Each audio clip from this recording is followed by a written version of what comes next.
Okay, this is going to be a video that's going to help you with subtraction of fractions and mixed numbers, sometimes even when you have to borrow. So if I look at the first problem, no matter when I subtract fractions, I always got to make sure I have a common denominator. And in number 7, I do have a common denominator. When I have the common denominator and it's just a fraction, I just subtract the two numerators. So 5 minus 1 is 4/6. And this one's kind of easy because all I have to do after I get it to 4/6 is I have to reduce it. And 2 divides both 4 and 6. So I take 4 divided by 2 and get 2, and 6 divided by 2 and get 3. So 5/6 minus 1/6 is going to end up being 2/3. The next problem, I'm going to be subtracting mixed numbers. Before I can subtract mixed numbers, I got to make sure I get a common denominator. So the first step is to get a common denominator of the fractions. And my two denominators are 5 and 3. My multiples of 5 are 5, 10, 15, 20, 25, 30. My multiples of 3 are 3, 6, 9, 12, 15. So the smallest common multiple of 5 and 3 is 15. So I'm going to change this so it's going to be over 15. I multiplied 3 by 5 to make 15. So I take 1 times 5, and I get 5. I multiplied 5 by 3 to get 15, so I take 3 times 3 and get 9. Now this is kind of nice because I can take 9 and minus 5 from it. 9 minus 5 is 4, and the 15 stays the same. Then I subtract the whole numbers. 5 minus 2 is 3. So this is just going to be 3 and 4/15. The next problem is very similar to the one we just did. So I got to get a common denominator. So I look at my multiples of 8. It's 8, 16, 24, 32, 40. My multiples of 10 are 10, 20, 30, 40. So my smallest common denominator is going to be 40. So I'm going to write them as something over 40. I multiplied 10 by 4 to make 40. So 3 times 4 is 12. I multiplied 8 times 5 to make 40. So 5 times 5 is 25. Now that I've changed the fractions, they're equivalent fractions since I multiplied the top and the bottom by the same thing. I can just go ahead and subtract my fractions. 25/40 minus 12/40 is just going to be 13/40. And then 32 minus 18 is just going to be 14.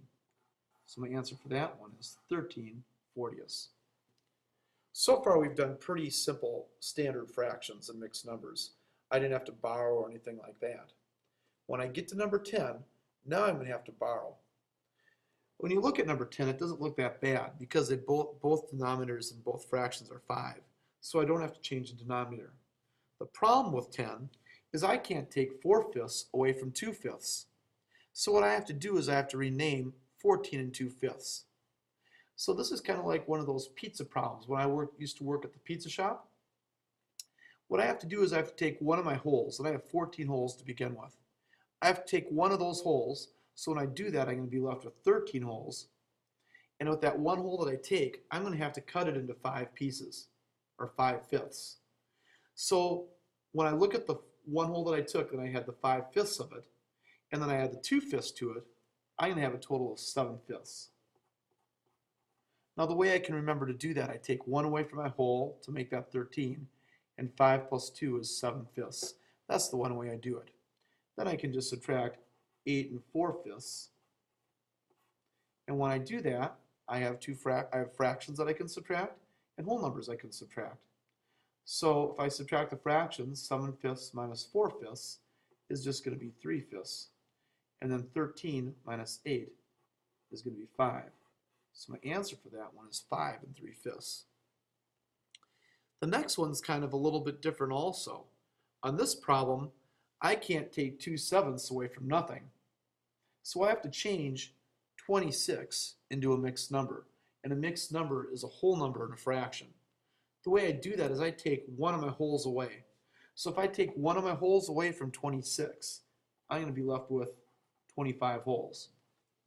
Now that one whole that I took away, what I'm going to do is cut it into 7 pieces so I have the same denominator as that. So if I cut it into 7 pieces, I'm going to have 25 and 7/7, because 7/7 is the same as 1. I'm going to write that right up here. 7/7 is the same as 1. And if I have 1 and 25, that makes 26. So it's going to be 25 and 7/7. And I'm going to subtract 12 and 2/7. So if I take 7/7 minus 2/7, I get 5/7. Oops. And if I take 25 minus 12, I get 13. So the answer to that one is 13 and 5/7. Now I have one more left to do.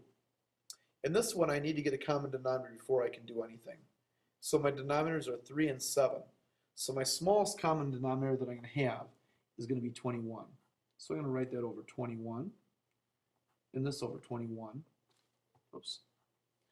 And I have to remember now I multiplied 7 times 3 to make 21. So I take 4 times 3 to get 12. And I multiplied 3 times 7 to get 21. So I take 1 times 7 to get 7. Now I've changed them so I have the same common denominator. I changed them to equivalent fractions. The problem I have is I can't take 12 21s away from 7 21s. So what I have to do is borrow again, or rename 29 and 7 21s, 7 21st. So what I have to do, I take 1 away from my whole, so I'm going to have 28 wholes left. And with that 1 whole that I took away, I'm going to cut it into 21 slices. So it's going to be 21 21s. Because 21 over 21 is the same as 1. So if I had the 21 21s and the 7 21s, I have a total of 28 21st. And then this is going to be 16 and 12 21st. Now I can subtract those two fractions. If I subtract the fraction part of it, 28 21st minus 12 21st is going to give me 16 over 21. And then if I subtract the whole numbers, 28 minus 16 is going to be 12. So the answer to the last one is 12 divided by 21. And that's how you subtract mixed numbers and fractions.